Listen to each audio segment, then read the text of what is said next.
घर वाले भी बाहर हैं और ट्यूशन की भी छुट्टी है। आज तो अकेले होने का पूरा फायदा उठाऊंगा। ही ही।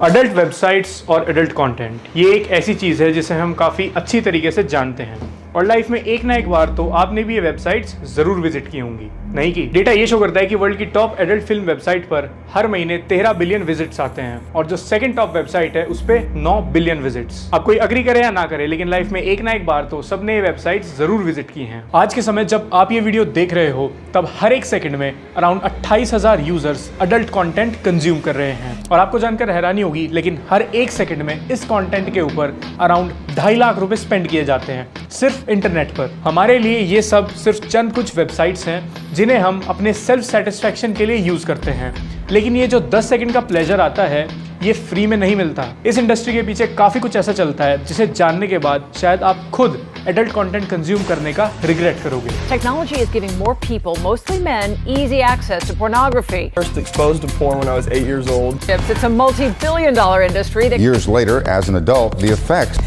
Well, kids are being exposed to more sexual images can be devastating for relationships and for sexual health. than ever before, thanks to technology. आज इंटरनेट पे 4 मिलियन से भी ज्यादा अडल्ट साइट्स मिल जाएंगी जो कि पूरे इंटरनेट का 12% कवर करती हैं। अब भले कॉर्नहब, फेक टैक्सी, ब्राउज़र्स या फिर जितनी भी एडल्ट साइट्स आज तक आपने सुनी होंगी, इन सब को सिर्फ एक ही कंपनी ओन करती है। यानी कि पूरी एडल्ट फिल्म इंडस्ट्री के पीछे सिर्फ एक इंसान का हाथ है जो अपनी आइडेंटिटी को भी काफी ज्यादा सीक्रेट रखना पसंद करता है। सो आज इस पूरे एम्पायर को ब्रेक डाउन करेंगे और जानेंगे ये जो 5 सेकंड का प्लेजर सबको मिलता है इसकी क्या कॉस्ट होती है, इंडस्ट्री के बैकएंड में क्या चलता है और इस कंटेंट को प्रोड्यूस करने के लिए कितने लोगों का सैक्रिफाइस है और साथ ही में आपके माइंड पर इसका क्या इंपैक्ट पड़ता है। अर्ली 2000s में जब इंटरनेट मेन स्ट्रीम नहीं हुआ करता था तब हर तरीके के कंटेंट को देखने के लिए लोग सीडीज या डीवीडीज का यूज किया करते थे। अब चाहे वो मूवीज, टीवी शोज या फिर एडल्ट कंटेंट ही क्यों ना हो, उस वक्त एडल्ट फिल्म डिस्ट्रीब्यूशन में एक कंपनी टॉप पर थी जो डीवीडीज के थ्रू इस कंटेंट को सेल किया करती थी। वो थी विविड एंटरटेनमेंट, जिनका ईयरली रेवेन्यू उस समय पे $100 मिलियन का था। लेकिन फिर year by year internet main stream होने लगा और यूट्यूब और विमियो जैसे वीडियो शेयरिंग प्लेटफॉर्म्स भी लॉन्च हो गए। फिर 2005 से 2008 तक ही डीवीडीज की सेल 86% से ड्रॉप हो गई। Matt Keezer, Stephane Manos, Feras Antoon, Ouissam Youssef. साल 2004 में इन 4 लोगों का ग्रुप इंटरनेट पे कुछ पैसा कमाने के लिए डिफरेंट निशेस में वेबसाइट क्रिएट किया करता था। उसी दौरान इन्होंने कुछ एडल्ट वेबसाइट्स क्रिएट की। उसे 2 सेगमेंट में रखा गया, पहला पे टू वॉच, दूसरा ट्यूब साइट्स यानी फ्री टू वॉच। अब ट्यूब साइट्स का पूरा आइडिया यूट्यूब से कॉपी किया गया था। Basically tube sites adult content के लिए एक वीडियो शेयरिंग प्लेटफॉर्म था और यूट्यूब नॉन एक्सप्लिसिट और सिंपल कंटेंट के लिए। इवन इनका नाम भी यूट्यूब से इंस्पायर्ड था, RedTube, YouPorn. But tube sites पे सिर्फ रीअपलोडेड कंटेंट अवेलेबल था, जिसकी वजह से उन्हें बहुत सारे कॉपीराइट इश्यूज को फेस करना पड़ता था। इसी इशू को सॉल्व करने के लिए इन चारों ने अपनी एक प्रोडक्शन कंपनी बनाई जिसका नाम रखा ब्राउज़र्स।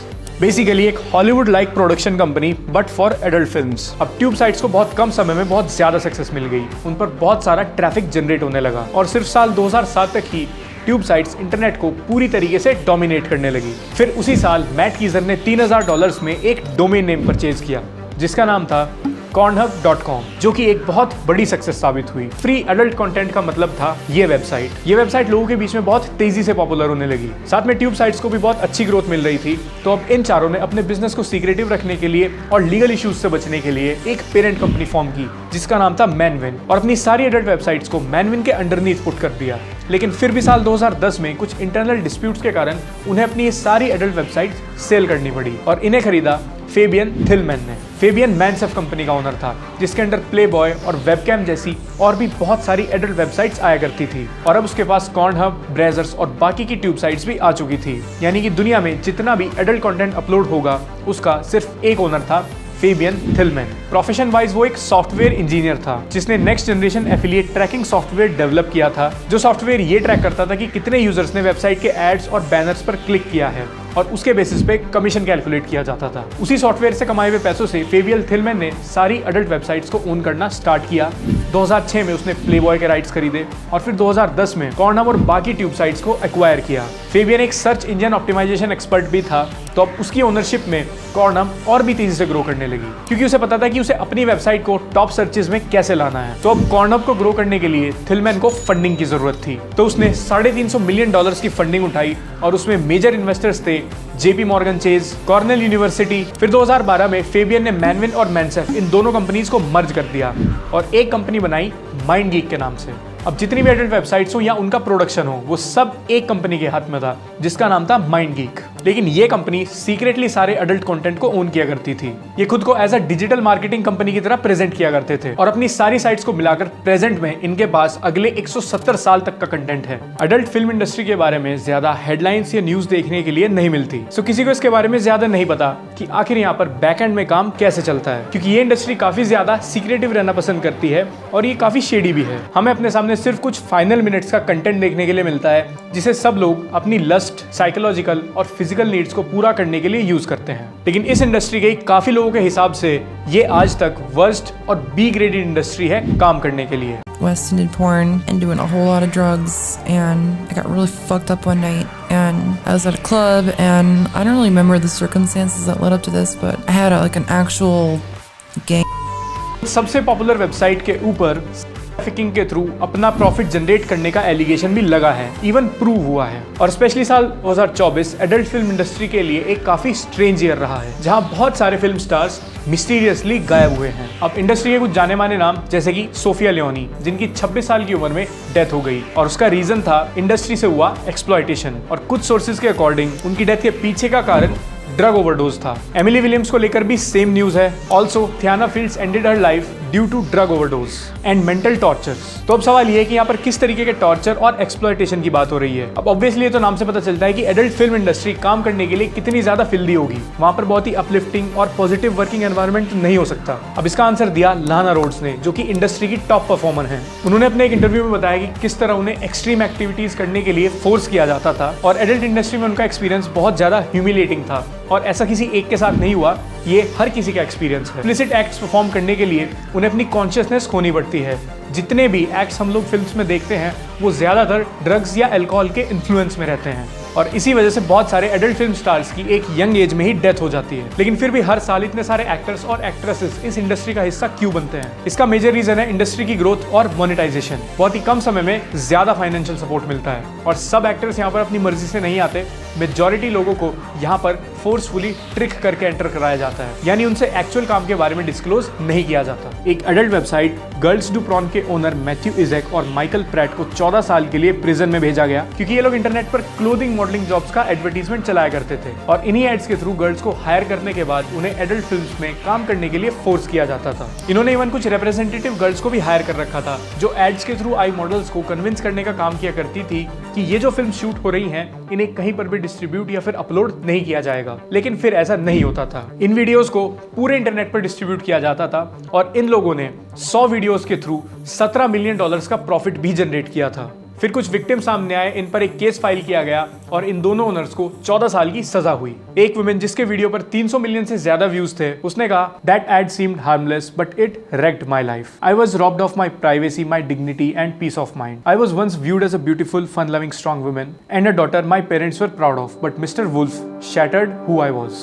और सेम ही एलिगेशंस Pornhub पर भी लगे थे। इस प्लेटफॉर्म पर भी बहुत सारी गर्ल्स की कंसेंट के बिना उनका वीडियो अपलोड हुआ। Pornhub markets itself as a mainstream site for adult content, attracting 130 million users a day, which, by the way, is reportedly more than Netflix or Amazon. More than 30 women are now suing Pornhub's parent company, MindGeek. They accuse it of exploiting them for profit, posting and promoting graphic videos of revenge, even child, all in an effort to drive up revenue. Even बहुत सारे ऐसे लोग जिनकी videos को इस platform पर उनकी will के अगेंस्ट शेयर किया गया, उनकी कंप्लेंट्स के बाद भी माइंडगीक ने इस चीज पर कोई एक्शन नहीं लिया। ट्विटर पर #shadowdownpornhub और जैसे ट्रेंड्स भी चलाए गए, और जब ज्यादा आउटरीच हुआ तो कैनेडियन पार्लियामेंट ने माइंडगीक पर एक इन्वेस्टिगेशन शुरू कर दी। मेजर क्रेडिट कार्ड कंपनीज और पेमेंट गेटवेज ने भी Pornhub के साथ अपना टाई अप खत्म कर दिया।